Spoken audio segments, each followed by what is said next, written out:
welcome back to another episode of the now infamous Buddhacast. I am Matt Haywood, your host, aka the Entertainment Buddha, aka Hammer of Buddha, aka you can call me whatever the hell you want to. Today, I am only joined by the esteemed second in command of EntertainmentBuddha.com, and that is our buddy. We know him as the Wu-Tang Clan, Ray Pareca. Hey, Ray, how you doing? I'm doing well. How are you? Fantastic. It's nice to have you back. I know the man kind of had you down for the last podcast, making you work. So I'm losing my 100% batting average. Yeah, man, you got to step up the game. But again, it's nice to have you back. The reason we have a light cast today is Ten Benson's has some stuff to take care over in the UK, and Anna down in Florida couldn't make this earlier time, so unfortunately Ray and I have to kind of push forward on our own. But with that being said, we're still going to deliver a fantastic show because that's what we live for. So, sorry for the fingers crossed. Yeah, we hope we at least think it's going to be fantastic in our heads. You never know, though. So, didn't really think about a title for today's episode, but I'll just kind of run down some of the topics we want to look at. First and foremost, major announcement today in the video game world. Not that anyone was probably surprised, but a new Call of Duty has been revealed. The trailer for Call of Duty Advanced Wars actually leaked early, so that was kind of big news. But we're going to talk about the new Call of Duty, the new PS4 1.7 firmware. We're going to do a little talk on the official announcement of the Star Wars Episode VII cast list that has both new and old faces starring in that flick now. So, and then I'd like to wrap up talking about the Amazing Spider-Man 2, the video game, and the Amazing Spider-Man 2, the movie. I've played the one and I saw the other, and I definitely have some opinions to lay down, and hopefully Ray can chime in if he has opinions on whether he likes comic book movies or not, because I don't really know if he digs that type of stuff, but we'll find out, won't we? So let's just say we'll call this one, what can we call this episode? Let's call it Two-Man Train Wreck. The Two-Man Train Wreck. So far, it's starting out that way, so we could run with that. But I'm kind of thinking we'll call it Call of Duty of Spider-Man from a galaxy far, far away. All right, that's a mouthful. How's that? So it works for me. That's a little bit of a cluster bang, but oh well. So first things first, Ray, let's talk about the new Call of Duty Advanced Warfare trailer. All right. I mean, did you get a chance to check it out? I threw it up early this morning. The trailer was the first thing I really saw this morning when I woke up.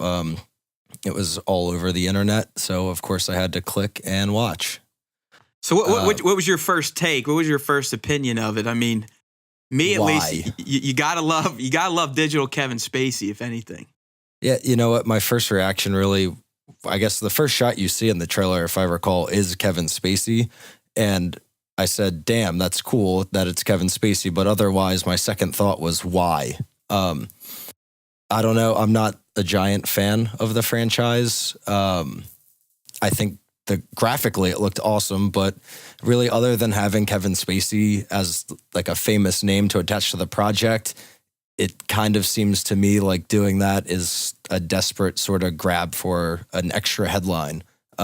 Interesting take. Yeah, I just think it almost looked hollow in the trailer, and that the advanced warfare aspect of it, like it had a lot of cool sci-fi tech kind of things, but it almost seemed like the ideas didn't follow so much of a logical science fiction point and just seemed more like Sledgehammer Games took 15 cool ideas and said, all right, put them in the trailer. Yeah, you know what? I believe this is their first solo title, because I mean this should have been a Treyarch outing this year, because Sledgehammer did Modern Warfare 3, if I recall. I don't think they did it all on their own. Infinity Ward still had a hand in it. Sledgehammer came in to kind of help out because most of Infinity Ward left and became Respawn. Right. Okay. But I believe this is their first solo outing for Call of Duty. They may have done the mobile version. I can't remember.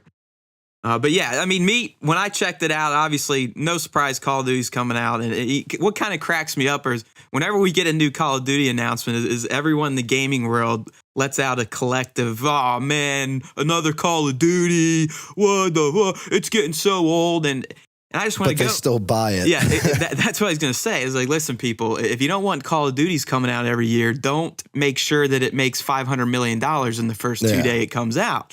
So obviously, it's still a popular franchise, and it will get made every year until it stops selling buku loads of copies during its first week. I think it's interesting that I guess this reveal today was a quote unquote leaked trailer. Yeah, it was supposed to come out on May the 4th. But why would it come out on May the 4th? Isn't that a Sunday? It is May the 4th be with you. Yeah. That's for Tim Benson's, by the way. Hopefully he hears that when he's editing. I don't know. It just seemed strange, the notion that they were supposed to release this. I mean, it was a good trailer. All I can think is in the past, not that this makes any sense, but they usually dropped like the first major COD reveal trailer during an NBA playoff game. So I don't know. Okay. I don't know if there's an NBA playoff. I'm sure there's a couple games on May the 4th. I'm not positive, but that's one reason I could think that it leaked and they're like, blah, blah, blah. Yeah, it just seems strange to me to be like, oh, this gigantic announcement involving a new Call of Duty game was supposed to come out on a Sunday. Yeah, no, I get it. Trust me. But anyways, when I first looked at the trailer, the first thing that came to my mind was, man, is Matt Damon in this? Because the very first shot is a guy in an exosuit of sort, and all I could think of was Elysium. I mean, they are dead on to the Elysium exoskeletons that Matt Damon wears, and that crazy dude that I love him, but he's in all of Neil Blomkamp's movies. I forget his name right now.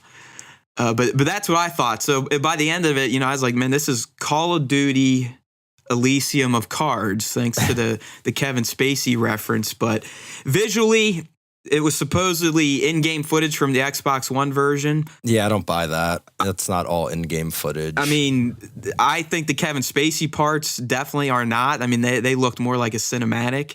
Yeah. Even as a cinematic, it looked freaking fantastic. I mean, it looked good. That's why I'm hesitant to say I don't necessarily believe the claim that was all in-game Xbox One footage, but what do I know? The other thing I found curious is that it didn't list platforms, and one would have to assume that's going to come out for everything. With the caveat that it probably won't get a Wii U release. Oh yeah, of course. Yeah, maybe that's safe to assume at this point. Asterisk, no Wii U version. Yeah.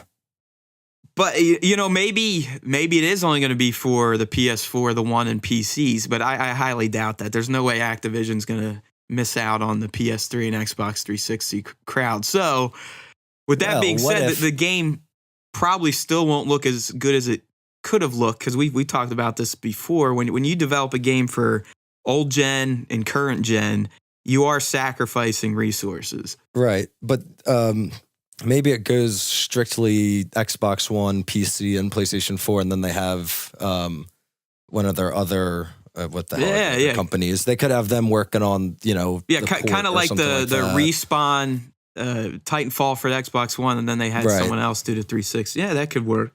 Yeah, I guess, because that's even how, I guess, like you were saying, Sledgehammer really got their start. I'm looking at their Wikipedia page, and you were right, where they worked on Modern Warfare 3 after picking up kind of Infinity Ward's co-design stuff. So who knows what Activision's doing, but they have enough money to do, I guess, whatever they damn well please with the franchise. So yeah, I think they'll be all right. And quite frankly, I think Call of Duty Advanced Warfare will sell just fine. And I will get it. I've said this before on the Budacast. I am a fan of the Call of Duty campaigns. I may not like the multiplayer, but I absolutely love the campaigns. I think they're nonsensical, crazy Bayham fests, and I just dig it. They're fun. Yeah. It's like playing a movie. So but no, they do a genuinely good job with making like super explosive, super cinematic, super engaging in some ways campaigns. They're Miller time games. You come around, you kick ass, take names at the end, you cheers and say Miller time. All right, so that's Call of Duty Advanced Warfare. Probably going to be tons more news on it as the weeks roll out. I'm sure we will check it out at E3 this year because there's no way Activision isn't going to have a massive booth dedicated to it.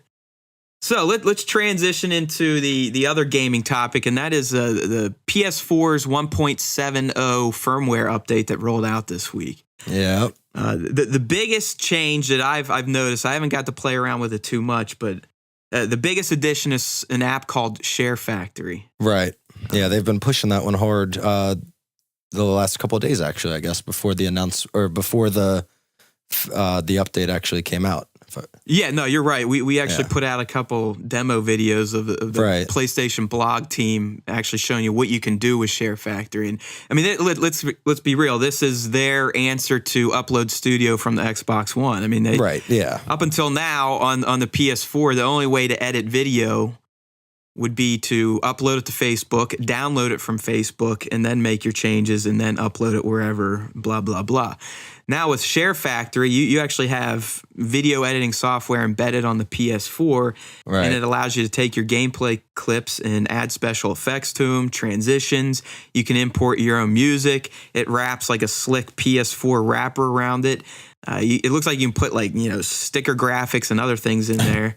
'Cause I don't know if you follow us on Twitter. I tweeted out someone did it was a Metal Gear trailer set to. It was set to some movie music. Oh, the 1966 Batman movie theme or TV show theme. And it was perfect because it was doing like that bam, pow, boom. And you see Solid Snake knocking dudes out. So that was kind of clever. I'm wondering, because obviously these will eventually make it to YouTube. So it's probably going to start another controversy with copyright and content ID matches. Right, because you can bring in your own music, so now you're going to be using music that you probably don't have license to upload and monetize. But I think it's cool. I haven't played with it yet. I have utilized the new feature where you can just upload as many screenshots or videos as you want at a time, which is a mega bonus for people like us that write about games and kind of need those assets for reviews. Where before, you literally had to share a photo, upload it, go back in, share a photo. It was a pain in the ass. So yeah, it's about 3 too many steps there. Whoa. Way too many. So I definitely am digging that update. Another feature I think some gamers will appreciate is the ability to dim that frickin' light on the front of the controller.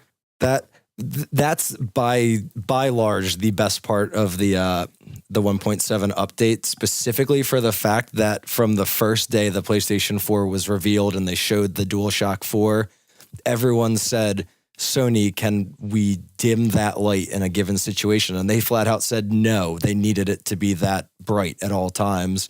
And then cut to 6-7 months after release, they're like, oh, we might have made a mistake. You can dim it now. Yeah, with software, you can fix anything. Yes. So kudos, I think, to Sony for finally doing that, because I don't know anyone in their right mind who actually liked having that bright of a light shining at all times. So it definitely breaks up the ambiance of gaming. I mean, I have a man cave. It's in a basement. I usually game with the lights off and the stereo up. And, whenever you'd have that PS4 controller just illuminating that blue, I mean, it's pretty light. I'm not going to lie, man, it is neat looking. I am kind of brain dead sometimes, and I like to stare at it. But when I'm sitting in the dark trying to get into a game, I don't want to see this light shining on my legs or on the floor. The reason it's there, I mean, to me, it's fairly obvious. It's used to communicate with the PlayStation camera. I mean, that's how it tracks controller movement. The Xbox One controllers use something similar, but rather than using light, they're using infrared light. So you can just see 2 little red dots on the front ticking. So I agree with the Wu-Tang Clan that's a good move by Sony. Anytime you can address the concerns of your user base, that's always a plus. So yeah, and speaking of concerns of the user base, they got rid of the need to have the HDCP, so you can finally record with relative ease in high def now, which is awesome. Oh, nice. So can you, I mean, I guess I could try myself. Can you use capture cards yet with the PS4? Or is that still a no-no? I would assume so Yeah, now with that that change, that's but I'm not been- yeah. entirely sure. Since I don't own a PlayStation 4, I haven't obviously been able to play with that. And the only Get with real the times, news- son. Get with the paychecks, I guess. No, I understand, but yeah, good for Sony. So if you own a PS4 and you leave it in standby mode, you should have the 1.7 update waiting for you. It's been rolling out all week. So definitely check it out. Lots of good additions. Yeah, if you're listening to this, I'm commissioning you to go make the most absurd gameplay video and send it to us over Twitter or something. Yeah, So I want to see what people can come up with this. Please do. Yeah, contact us at @entbuddha or @Matt Haywood. Or you could even hit up the website and go to the contact page, because that'd be cool. I mean, if we can get some submissions in, I would love it. Yeah, of user created stuff. videos, and we would definitely post them for you. So Yeah, if you want to get hashtag EB Share Factory, get some. So if you want to get, there we go. If you want to get fake internet famous, go ahead and send us your videos.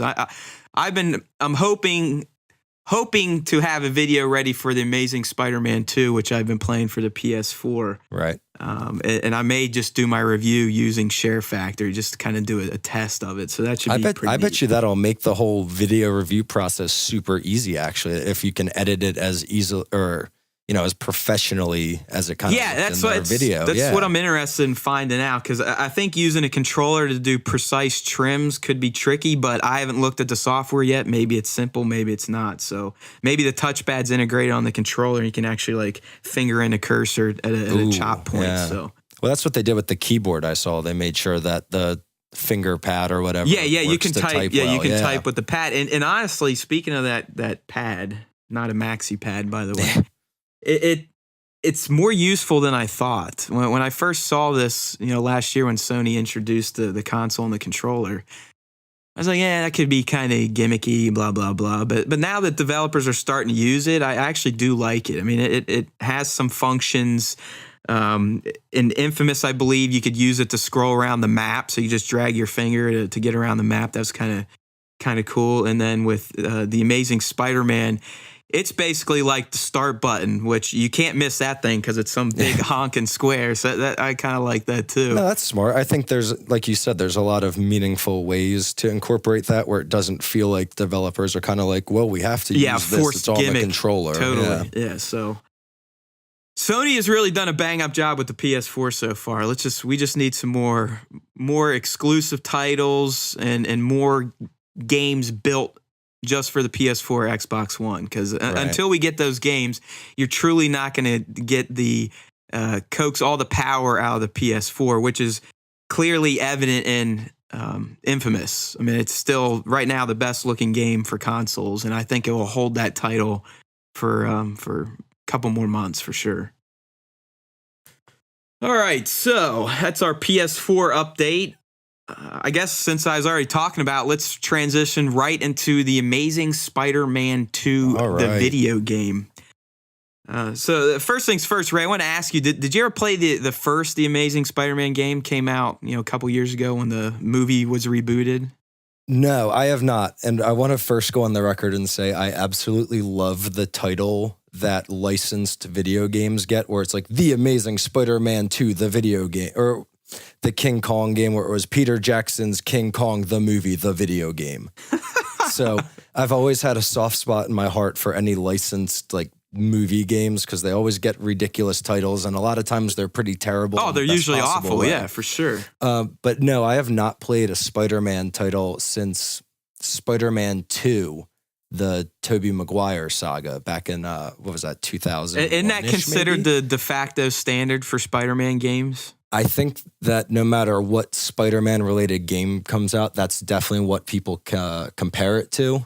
And I haven't played it since then, so I don't know if it holds up, but I think that's still considered the golden standard of web slinging, yes. Yeah, so going back to the original The Amazing Spider-Man video game, it was tied to the Andrew Garfield movie, but it actually told a story after the film story, so it wasn't a true movie game, if that makes sense. Right. I mean, it was the same world and universe and characters, but it had its own unique story, which kind of helped it break that movie game curse that Ray brought up.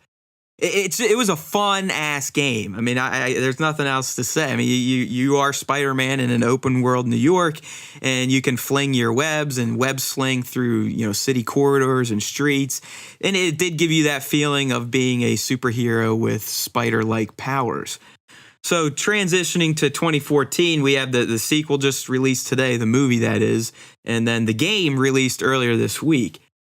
So first impressions, the game, for the most part, has retained what worked from the first one. It's still not directly based on the film. It actually, unfortunately, they couldn't secure the rights to get the actual actors to voice the characters, so it cheapens it a bit, but that was the same way in the first game. That's funny to me to say, hey, we're making, this multi-million-dollar game off this multi-million-dollar movie. We're going to use the likenesses and everything, but oh, damn, we can't get the actors' voices or things like that. Yeah, and even the likenesses, it's kind of one of those deals like, I wonder if they even went for the rights to use the likeness, because I can tell you right now, Peter Parker looks like a slightly, kind of looks like a bowling pin. Like, he's shaped real weird. Ooh. He's got a boxy frame when he's actually a fairly lean and athletic dude in the comic books and whatnot. But the game itself, still very fun. I mean, I can't stress enough how enjoyable it is to just kind of swing around the city and feel that motion. I mean, they do a really good job of capturing what it would be like to be, penduluming yourself through a city using, webs that come out of your wrist. I mean, you really do feel like you're Spider-Man, or I assume it feels like what Spider-Man experiences. Not that he's real or anyone can do what he does, but in my head, I imagine this game offers the same type of feeling.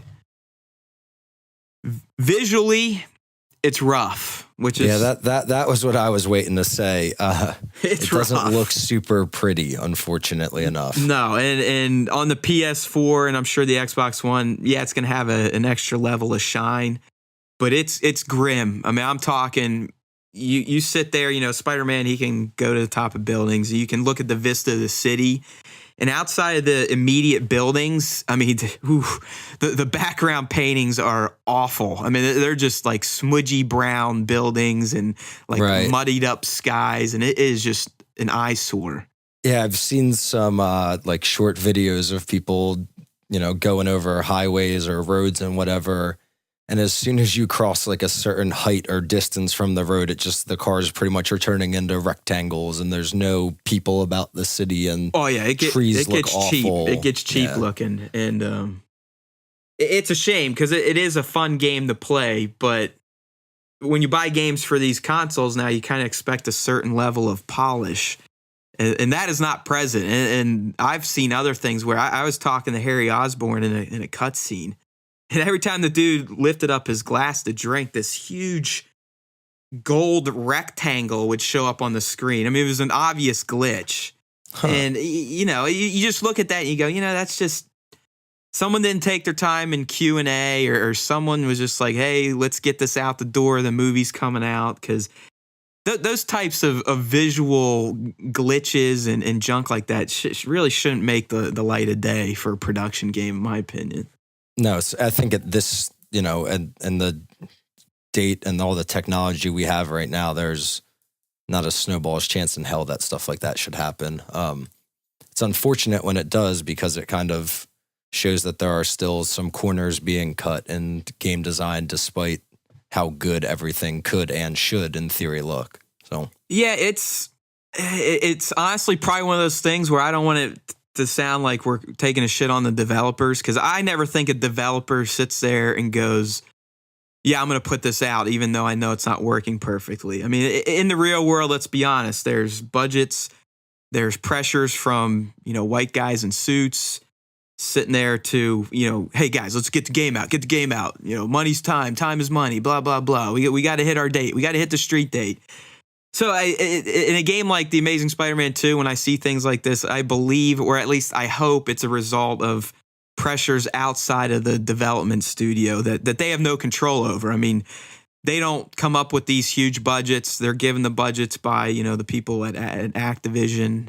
and those that invest in it. So they got to do what the guys with the money tell them to do. Yeah, I would assume that would that'd be the case for at least a game like this, a licensed kind of title that turns into more about timing it with the film's release and maximizing initial profits, etc. So it is a shame, but you can't knock the developer entirely for that when, like you said, there's guys that make more money than them and that pay their salaries saying, get this crap done right now. So yes, to kind of go back to that motif of game design, if any of you subscribe to Game Informer or know of Andrew Reiner, you got to read his piece on the downfall of LucasArts. It is fantastic. It gives you a behind-the-scenes look at how jacked up the development process is because of what the boss usually wants people to do. I mean, it's a great piece. Highly recommend checking that out. It's probably at least 3 or 4 issues ago. Yeah, it was like a big expose. Yeah, it was huge. And it was a great read because I'm a Star Wars junkie and I used to love LucasArts games. And it's a lot of good insights into why that studio went to hell. A lot of the LucasArts games are on sale right now on Steam, I think through the weekend, like all the classic Star Wars titles. So, and there's your free plug, Steam. There you go, listeners. To send us to check Gabe, I'll give you my address after the show. Okay, so yeah, The Amazing Spider-Man 2, the game, verdict isn't fully out. I can tell you I'm having fun, and sometimes that's all that really matters, right? I mean, when we play games, it doesn't matter if your friend doesn't like it or your parents don't like it. Well, I guess if you're young, it should matter if your parents don't like it because then you probably won't get it. But, as you get older, you got to develop your own tastes. I mean, you're not going to like the same games as your friends, and they may not like the same games as you.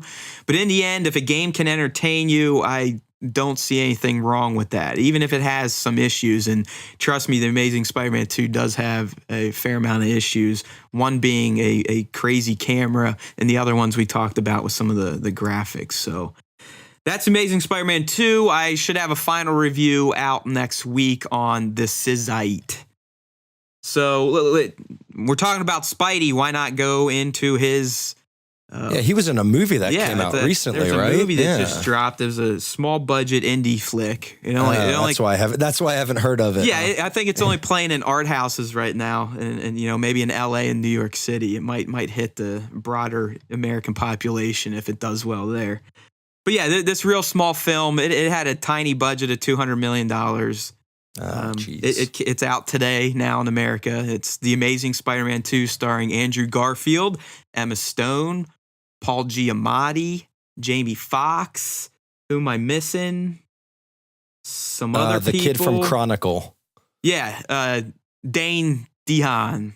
Whatever. I like that guy a lot. Whatever. You know what, dude? Shout outs to him. I like him too, but I guess we'll get right into it. He just did not play a good Harry Osborn, who is fans of the Spider-Man, though. Harry Osborn and Peter Parker were best friends growing up, and Harry kind of takes over Oscorp from his father. It's this big evil corporation that does crazy experiments, and that's kind of how Spider-Man got his powers.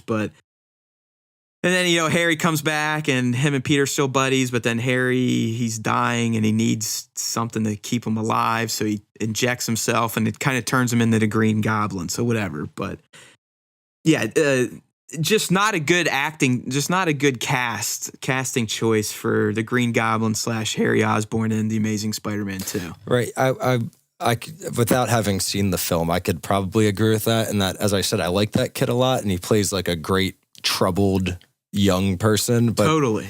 And I'm not I don't read any of the comics or anything, but I've always kind of seen Harry is more charismatic almost of a person. Yeah, kind of like the rich kid that's also smart and, wants to better himself and whatnot. Right. And I think whatever this man's name is, who I can't remember now, but he seems more on the darker spectrum of personality, which... And that's how he played the role. And he did just come off as like this brooding hipster. And by the time he turned into Green Goblin, you saw him in the outfit. I mean, I wrote it up in my review of the film that he looked like a ghoulie. I mean, do you remember the movie, The Ghoulies? Was that with... There's like little green things come out of your toilet and like kill you. I remember seeing that when I was really young and it terrifying me. Yeah, well... So, thanks for bringing that memory up. That's what this Dane dude looks like in his Green Goblin makeup, and it just completely takes you out of being immersed in the movie. Because at least for me, all I could do is look at him and be like, "What the hell? Who in the art department or in makeup thought that this would be a good looking Green Goblin?" I mean, he also looked like that. Damn it, what was it? Total Recall, that little thing that Quaid that comes out of that dude's stomach. Did you ever watch Total Recall? Yeah, no, but what you're saying is that I can't remember for the life of me right now. Yeah, I think his name was Quaid. I don't know what the little, who knows, but those of you who've seen Total Recall, you know what I'm talking about. That's the alien leader that lives in the stomach of that other guy. Dennis Quaid? Yeah, well, that's an actor. Yeah, really? Yeah, regardless, the Green Goblin in Amazing Spider-Man 2 does not look like the Green Goblin or what you'd expect, and it does kind of take you out of the film a bit. Outside of that, and just let me preface my impressions with I hated the Amazing Spider-Man. I thought it was too teeny boppy. It kind of felt like a teen angst / love story. It just didn't do it for me. So I had very low hope going into the Amazing Spider-Man. Yeah. I wasn't expecting much. Actually, when I sat down last night, I looked across to my wife and I said, "What are the chances of this being any good?" I mean, that's the first thing I said once the Spider-Man logo hit the screen. And, a little over 2 hours later, I walked out of the theater going, you know what? That was a damn fine comic book film. Well, that's good. I'm not a giant comic book film fan, if you will. I only really end up seeing them because my birthday is May 3rd. So most of them come out right inevitably since I was like 10 years old. A new superhero like X-Men, I remember, came out like on my 10th birthday, the first one. So like every year I'd either end up going for like my birthday or one of my friends' birthdays that's on the same week. So I've never. So does this mean that Ray may be drinking a 40 or 2 of Old English and going to watch The Amazing Spider-Man 2 tomorrow? Probably not. I'll get it on Redbox or something. Yeah, buddy. But I mean, again, the comic book movie genre definitely isn't for everybody. I think they are getting better and better and better, and obviously people like me that are. See, I can't really say I'm into comic books because I don't really own many outside of a few digital ones through Comixology, but I love the worlds. I mean, I'm into all that fake stuff. Who wants to watch movies about real life when we live it every day? I want to watch movies about space and laser guns and lightsabers and dudes that can walk on buildings and shoot webs out of their arms. The only real comic book movie I think the Iron Man stuff, I guess that counts as a comic book film. Damn Skippy, buddy. That, and I like the Avengers movie too. I was super into that one. And Thor, just because I think that dude who plays Thor is pretty dreamy in a completely heterosexual way. Yeah, he's a tank, man. He's a big monster. Dude. Yeah. He's a big dude. He looks like what I think Thor would look like. So yeah, that's perfect casting right there. Unlike Dane DeHaan or however the hell you say his name for Harry Osborn / the Green Goblin. But yeah, the movie, Andrew Garfield, great actor. He is Spider-Man. I mean, he has captured the essence of that character. He pulls off Spider-Man's iconic witty lines with perfection. And he can also play the Peter Parker who's always kind of conflicted about his role, Right. He has this great power, which means he has great responsibility. But he's also still a young kid, and he has this love for Gwen, and he doesn't know, should he spend time with her? Should he protect people? Should he shut her out of her life so she doesn't get hurt because she knows him? And that motif plays a huge part in The Amazing Spider-Man 2. And it's ending for sure. So Garfield and Emma Stone, great actors. They're an item in real life, and that shows on the screen. Oh, really? Yeah, I mean, you can tell these two definitely have a connection with each other, and that just added more validity to their more romantic scenes and just that whole relationship between Gwen and Peter. So yeah, I've always liked her. I guess was super bad her like breakout. I want to say. Yeah, she's just she's grown like as an actress so much. She's a beautiful girl. I mean, yeah, you could say she's sexy and hot, which she is, but she just has that beauty to her. You know, she's not just a blonde or a brunette or a redhead with, you know, big tits and a nice ass and legs. I mean, she's just a very, very pretty young lady. So those two on screen together, it's perfect, and it definitely helped make the movie. The action, first and foremost, is worth going in and of itself. I mean, the action in this film, it's like it's jumping right out of a comic book panel. And if you see it in 3D, man, I'm telling you, it's like being on the Amazing Spider-Man ride down there in Universal Studios in Florida. I mean, it is something else. I mean, I felt like I was swinging with Spidey and I was in a comic book fight with him. I mean, it was great. I really loved the cinematography and special effects. So do you see pretty much every movie when it comes out that you want to see? If it's in 3D, do you see? Oh yeah, brother. I am. That's what I thought. So I'm a 3D junkie, self-confessed. I mean, make fun of me. I really like 3D. This week I went to Best Buy and they had a 3D blowout, and I dropped probably 100 bills on 3D movies that I probably will never watch, but they're in 3D. What would you get? Why? And some movies that shouldn't be in 3D but are now in 3D, which is Predator. There's 3D Predator now. All right, well that's pretty awesome. Yeah, so I had to get that. So I got 3D Predator. I got 3D Gamer, which I actually like the movie. I don't know if you ever saw the Gamer movie. Is that the Gerard Butler's face is in it? Yeah, Gerard Butler. Yeah. I've seen like half of that. Yeah. It'd be like us as gamers, we control humans to kill each other. So I got that in 3D. I got Jumper in 3D, which starred Hayden Christensen and some hot girl, Rachel Bilson, maybe. Oh yeah, I remember that too. Yeah.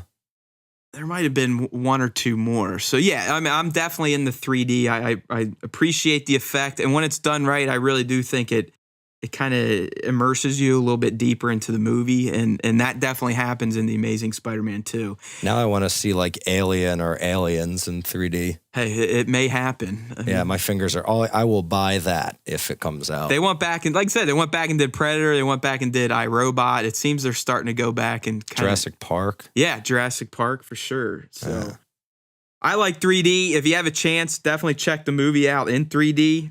I would even say you should probably shoot for IMAX 3D, because I bet that is definitely a thrill ride. And I like the movie enough, I'll probably go and see it again in IMAX 3D just to get that experience. So full review is out. We'll link to it as usual. You can check it out, publish it today.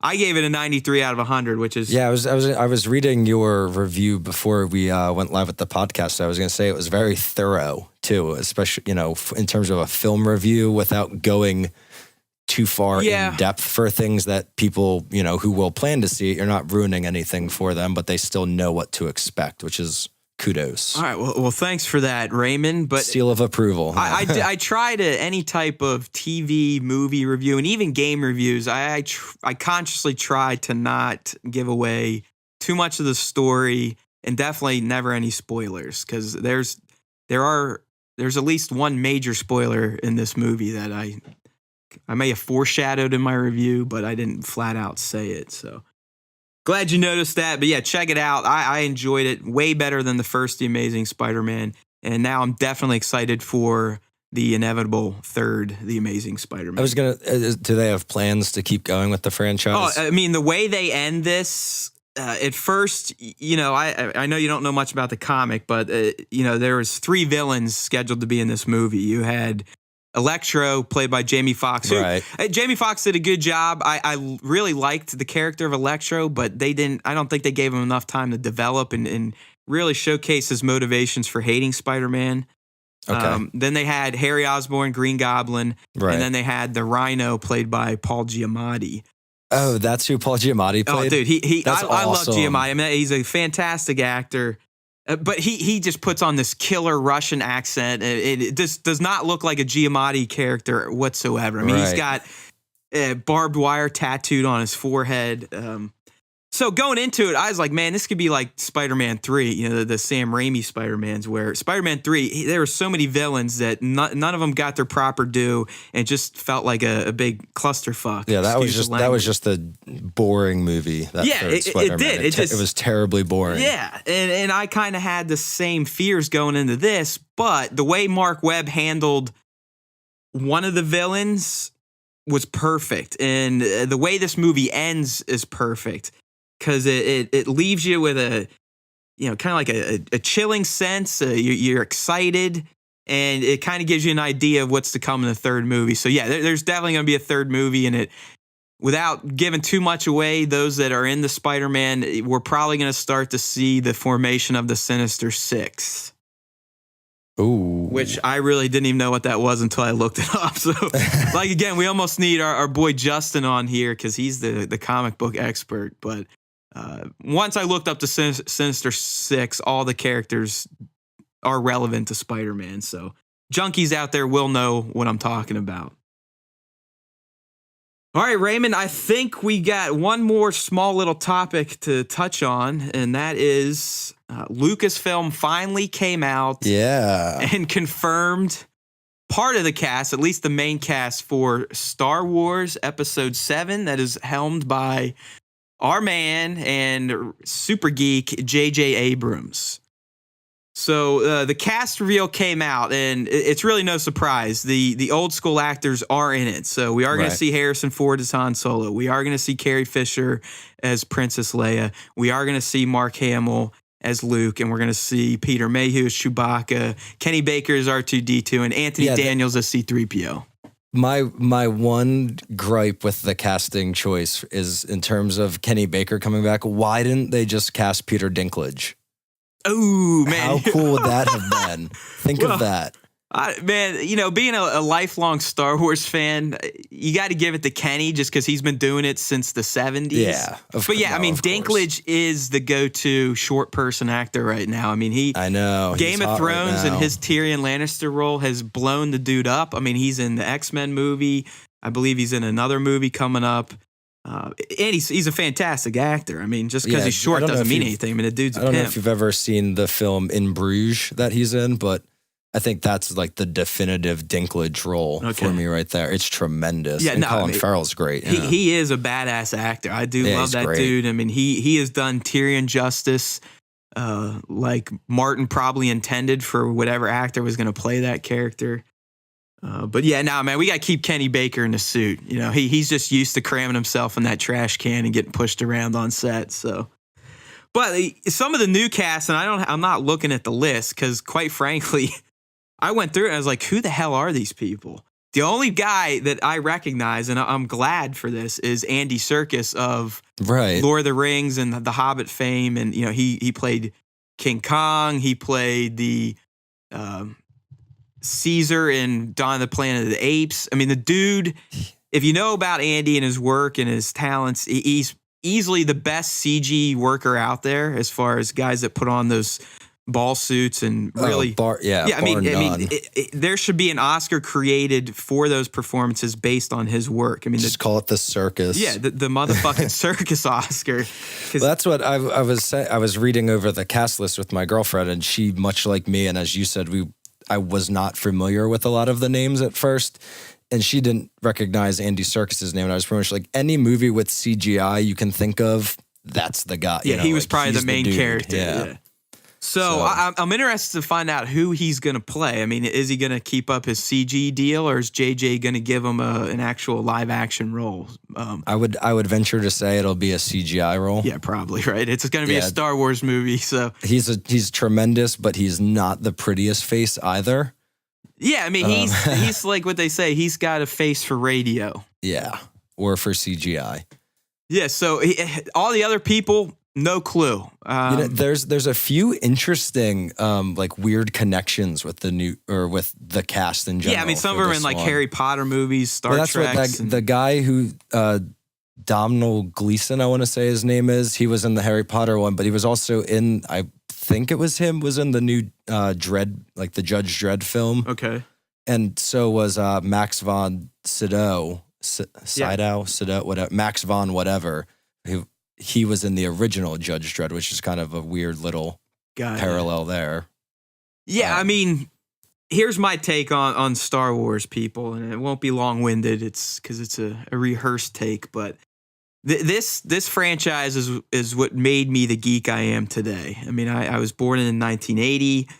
One of my first memories is listening to that dun dun dun dun dun dun dun dun dun dun dun dun dee dee dee dee dee dee dee dee. Anytime I heard that 20th Century Fox bumper, like a Pavlov's dog, I was immediately like, oh, Star Wars is going to be on. Star Wars is going to be on. I mean, that is the first movie I remember watching. It's the first movie I remember going to with my dad. It was Return of the Jedi in 1983. Huge influence on my life. I mean, if you saw Entertainment Buddha HQ, it would become clear. I have Star Wars posters littered throughout. I have 6 working lightsabers, not real, but, you know, the master replicas. And I have a whole crawl space full of toys. So let's fast forward to the year 1999. George Lucas and company are rolling out the prequels. Being a huge fan, obviously, I had a mega chub for The Phantom Menace. I mean, I was 19 at the time. I eat, breathe, and sleep The Phantom Menace news and spoilers up until its release. Even when I first saw it, I was like, hey, it's pretty good. I ended up seeing it 10 times in theaters. And 10? Yeah, and that's no joke. So yeah, I am a Star Wars fan. But then Attack of the Clones comes out. And Hayden Christensen is Anakin. And, you know, he's kind of a whiny bitch. And he starts to kind of degrade the character of Anakin and the eventual transformation of Vader. But I'm like, okay, whatever. It's the middle movie of a trilogy. They're usually not the best. I have hope for Revenge of the Sith. So that drops in 2005. I'm now 25 years old. Tastes are changing a bit.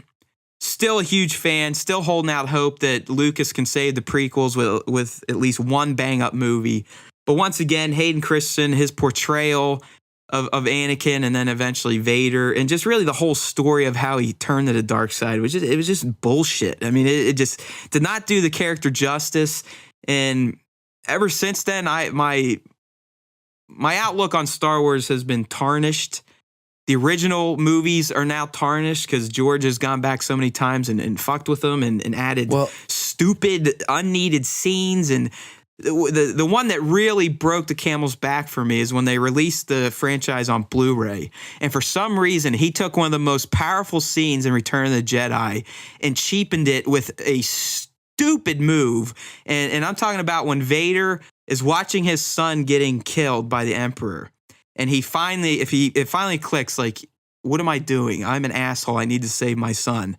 And he sacrifices himself by lifting up the Emperor and getting all of his circuits shocked by his lightning and throwing him over the railing now. And now to cheapen that scene, George thought for some reason it'd be cool to include Vader's iconic "No"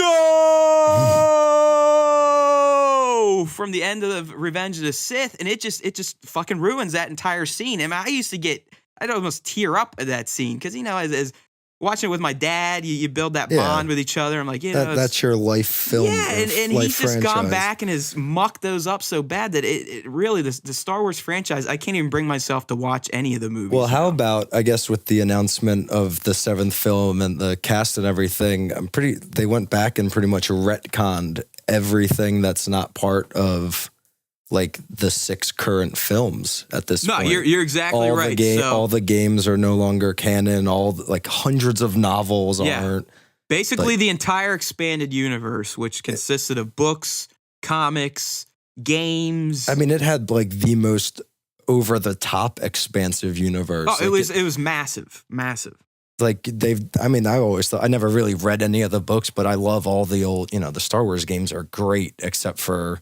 Oh, the ones on Super Nintendo, those 3? Whatever one has Star Killer in it, thank God he's no longer part of the Star Wars world. The Force Unleashed. Yeah, screw that guy, but whatever. But yeah, that's bizarre, and I think Star Wars, just, George Lucas always said from the beginning it was just a, children's story about good and evil.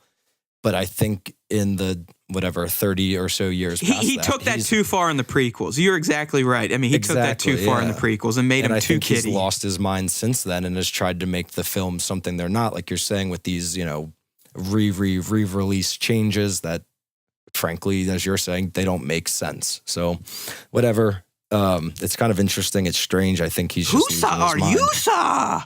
Yeah, greatest character, right? Freaking dick. Yeah, I was actually watching the last season of the Clone Wars on Netflix, which, by the way, if you've never watched the Clone Wars animated series, it is fantastic. I mean, I think that's still canon. Yes, that's like the only thing. I mean, here's what's canon: the movies, the cartoon, the upcoming Star Wars Rebel cartoon, and then the new movies coming out. So there's going to be 7, 8, 9, but there's also going to be spin-off movies. Right. Okay. So those are canon. Huh. But yeah, I mean, I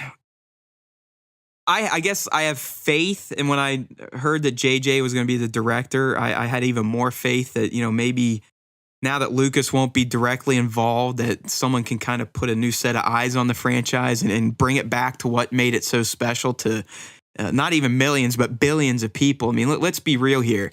Yeah, not everyone's going to like Star Wars, but not everyone probably liked the Iliad and the Odyssey. And I mean, this is a work of art that will be studied and be a part of pop culture for hundreds of years. I mean, it's Star Wars is massive as far as a story goes, in a way to kind of, like Ray said, just tell the never-ending struggle of good versus evil. Yeah, I've said in the podcast before, I'm not a tremendous Star Wars fan. I enjoy the films, I guess the original 3, that being said, with the condition there.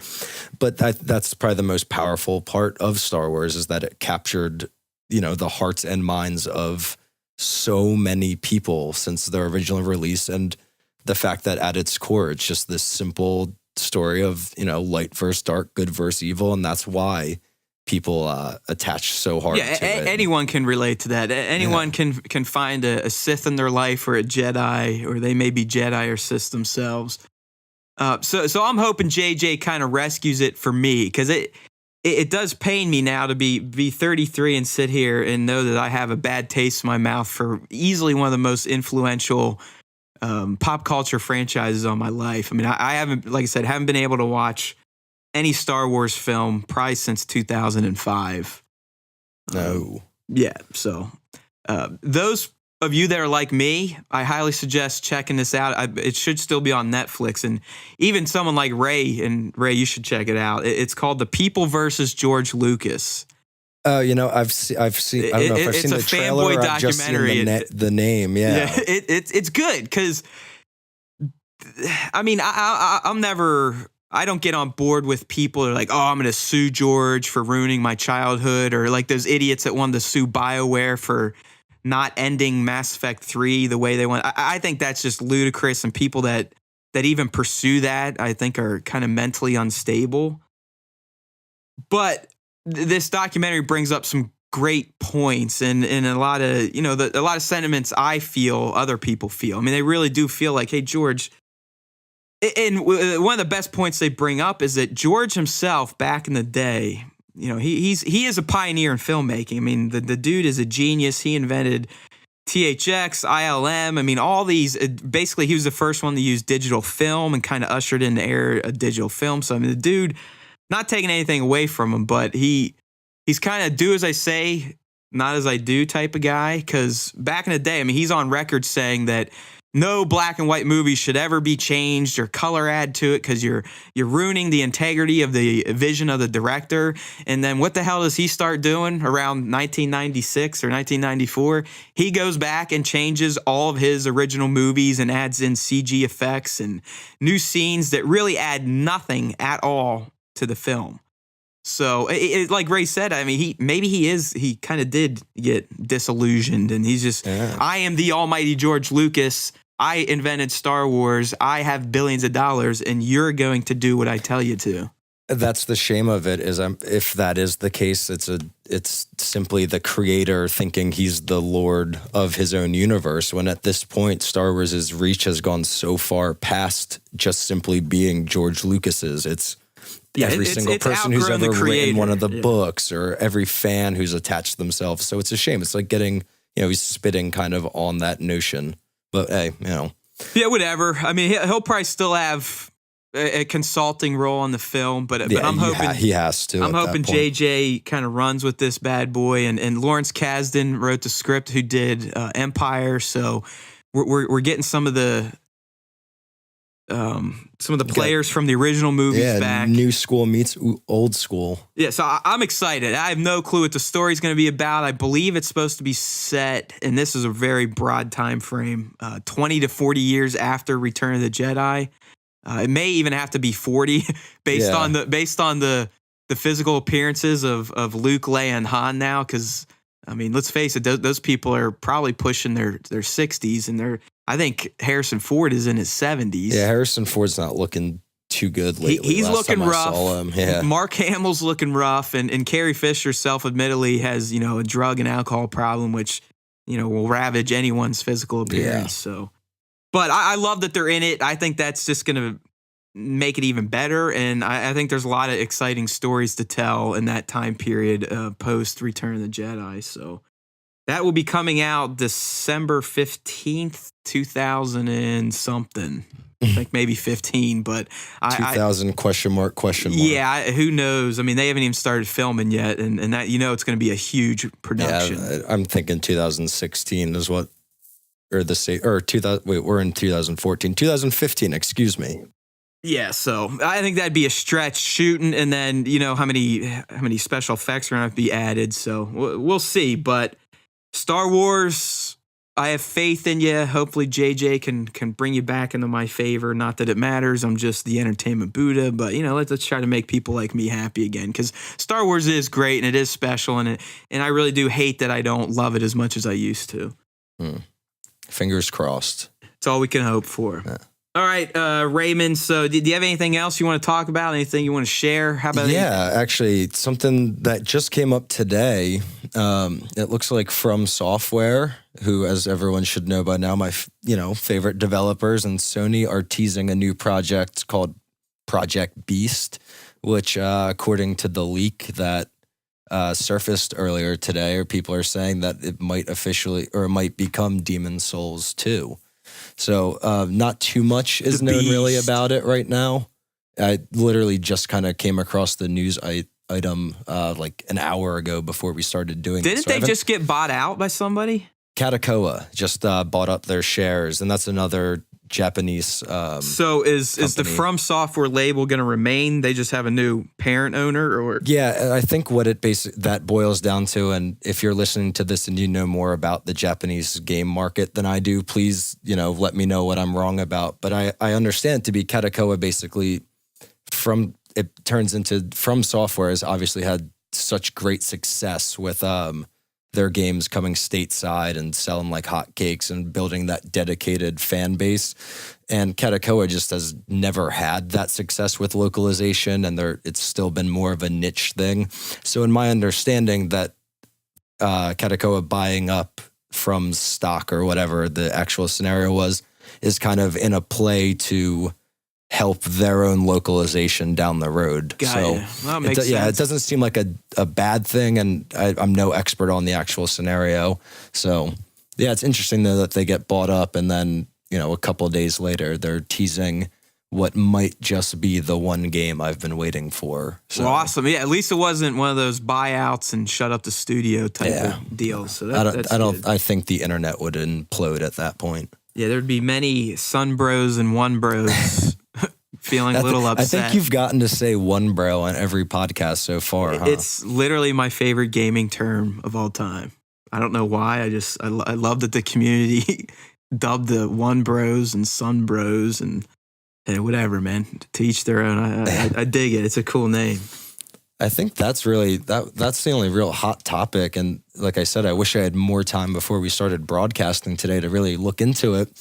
The only other thing that's been kind of interesting in the gaming world this week is Naughty Dog people have been jumping ship. Oh man, is anyone even left at that studio at this point? I honestly don't know, because I know the lead character artist, whose name escapes me, he left, I want to say earlier this week or the end of last week, and 3 or 4 other notable people at Naughty Dog have left. I think the big one was, and I could be wrong, but Amy Hennig maybe. Yeah, she's gone. She was like the story writer. I want to say person to leave, which is, it's very interesting in the fact that Naughty Dog just came off of like pretty much killing the game for the last couple of years. Yeah, no kidding. So, what do you think happened there? Is it politics? Do you think maybe Sony saying, hey, you guys have some good franchises, just keep cranking out Uncharted's and Last of Us's, or what? I think I would venture to say that's what it has to be. And I think there's 2 scenarios, and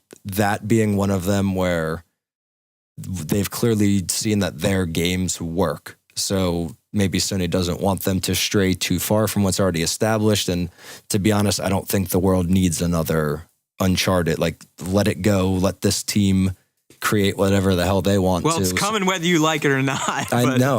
But I think there's some validity to that. And people in game design that do make these special games, I mean, you gotta understand they're artists first and foremost. And usually artists don't like being pigeonholed into doing the same stuff over and over. So maybe it's just a result of like, hey, I want to spread my wings again and create something new. Yeah, I think that's the second side to it, where perhaps now that they've pretty much, doing The Last of Us, which I know, and pretty much everyone else in the games world kind of considers that the pinnacle of where games are at right now. I think maybe they realize, hey, we just did that. Let's see where, we can go on this upswing, and maybe some other opportunities have presented themselves from other companies. And like you said, they are in fact artists. So I don't know, there's 2 different perspectives on it. It's interesting, but I don't know what the hell is going on at Naughty Dog. It's pretty crazy. Yeah, so we'll just have to see what happens with all those developers that went on to either form new studios or on to others. So it'll be interesting. But yeah, I'm pretty sure we're going to see another Uncharted on the PS4 for sure. Yeah, there's little to no doubt on that one. All right, my man. Well, let's put this episode of the Budacast to bed. Is there anything you want to plug real quick? Yeah, by the way, this is a new world record for length. We did it in under an hour and 45 minutes. Yeah, my timer is showing 101:38 we're now. just about an hour, which is pretty radical. So it's because we're also at half staff right now. I know. If we had Benson's on, because he's a talker too, but. Oh, well, they'll be back next time. So anything you want to plug real quick before we shut this show down? Yeah, real quick. First of all, probably by the time you listeners on the internet are listening to this, I will be 24 years old officially. Woo woo! And then secondly, stay tuned I have a couple of reviews that will be coming out on Entertainment Buddha next week. So I have Full Bore, which I'm finalizing the review either tonight or tomorrow morning, and The Last Tinker, City of Colors are both going to go live in the following days. So stay tuned for those, because there's a lot to say about both of them. Awesome. Yeah, if you like indie games, Ray's kind of our resident indie guru, and those games are both from small studios. So I myself am looking forward to those. Cool. Well, again, I'm Matt Haywood. You can follow me at Matt Haywood on Twitter, and that's MATTH3YWOOD. We'd love you to follow the site Twitter as well. That's at EntBuddha, ENTBUDDHA. Obviously, we want you to hit up entertainmentbuddha.com on a daily basis, because literally Ray and I bust our balls up to provide new and fresh content daily, and sometimes our own original content. So please bookmark that site, sign up for the RSS feed, do whatever you need to do, subscribe to the Budacast through iTunes. Just stay with us, because trust me, we are geeks, and we are here to make you better geeks, one post at a time. So that's it for now. Again, I'm Matt Haywood, the Entertainment Buddha. Please stay tuned for additional episodes. I think we're on a roll now. We usually do these on a bi-weekly basis. So on behalf of my man Raymond Pareca, we'd like to wish you a wonderful week, and we can't wait to talk to you again next time. We are out. See you guys.